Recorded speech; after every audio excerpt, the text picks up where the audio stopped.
Bonjour à tous et bienvenue dans ce nouvel épisode de Vivez la Vendée. On est à La Roche-sur-Yon avec Guy. Bonjour Guy. Bonjour. Alors est-ce que vous pouvez vous présenter? Bonjour. Est-ce que vous pouvez vous présenter? Oui, je suis un sage, comme on dit, un des plus anciens d'ailleurs, parce que j'ai pris ma retraite assez tard. Et je suis au groupe des sages depuis 5 ans, c'est ça, puisque les sages font des mandats de 3 ans renouvelables une fois, donc on fait 6 ans maximum.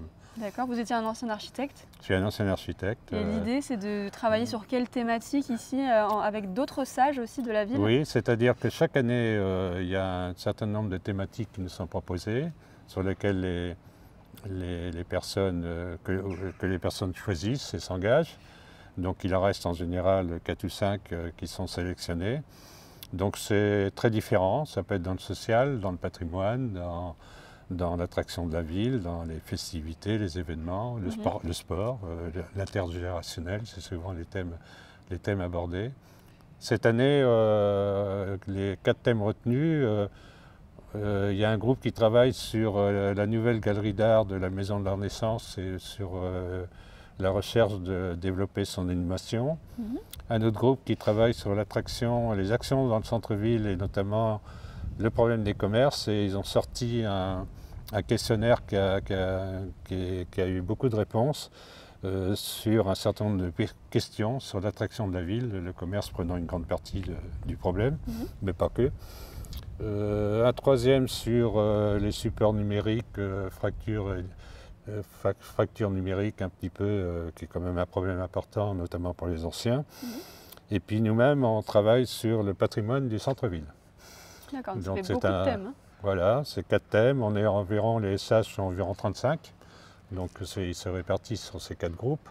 Moi je suis référent du groupe patrimoine, où il y a 9 sages donc, qui forment une petite équipe sympathique et chacun amène, bien que venant de milieux très divers et de cultures ou de métiers très divers, chacun amène, même sur le patrimoine, alors je suis un peu plus privilégié étant architecte, mais c'est pour ça que je suis référent.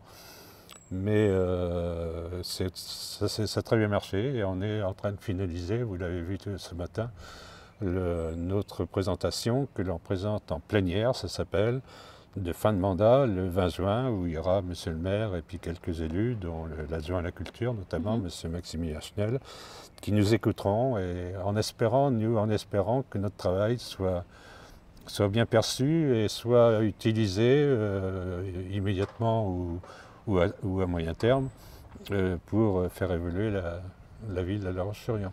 Est-ce que vous savez si le conseil des sages c'est quelque chose qui existe dans toutes les communes ou c'est assez inédit? Non, je crois qu'il y a une centaine ou 150 conseils des sages. Le premier a été fait en Bretagne et le deuxième c'est La Roche-sur-Yon. C'est Jacques Auxette qui l'avait lancé.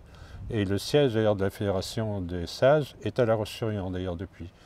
Donc la Fédération s'occupe d'organiser de la communication, un congrès annuel, etc. Donc on avait présenté il y a 2 ans notre mission à Rochefort, puisque le congrès en 2023, c'est ça, était à Rochefort.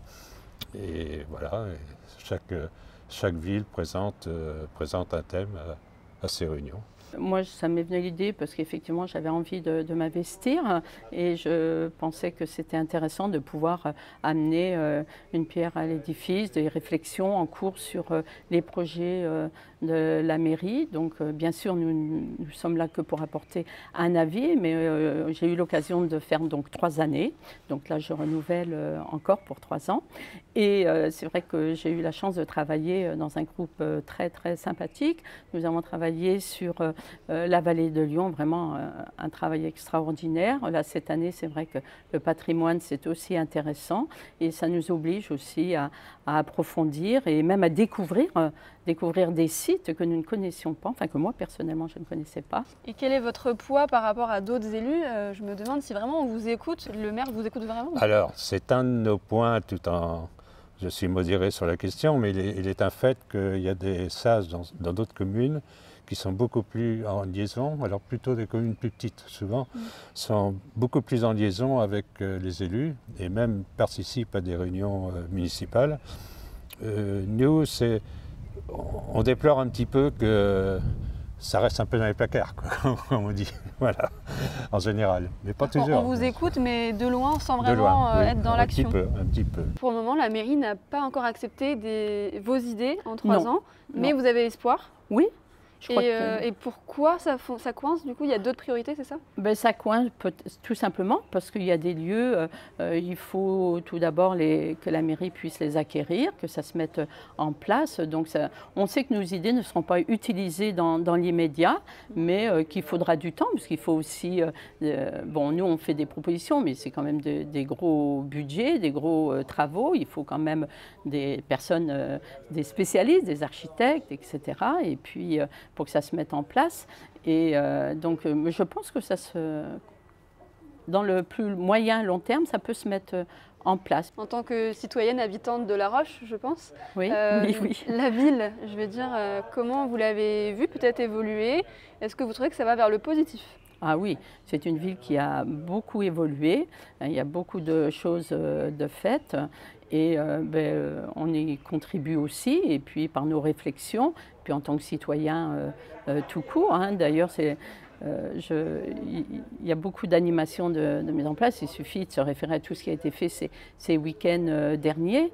Et je pense que l'ensemble des citoyens y trouvent sa place et a besoin de cette ville qui est une ville à taille humaine et qui offre quand même beaucoup de loisirs, tant pour les jeunes que les familles et que pour nos aînés.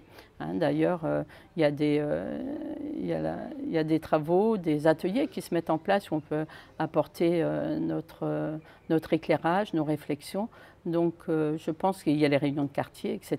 C'est un échange humain, hein, en plus, c'est un échange humain. Qui a du sens, quelque part. Ça a du sens, ça a du sens. Je pense que c'est important, ceux qui terminent leur activité, de penser à ce genre d'engagement. Il y a d'autres associations, moi je suis dans pas mal d'associations, mais ça c'est pas une association, ça s'appelle Conseil des sages. Il y a des femmes, il y a des hommes, c'est assez équilibré d'ailleurs.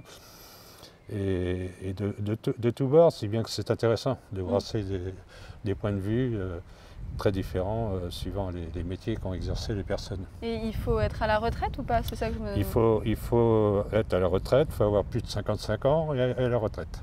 Ok. Très bien. Merci pour les informations, Guy. Et merci à vous de nous avoir suivis. On se retrouve dès demain pour un nouvel épisode de Vivez la Vendée.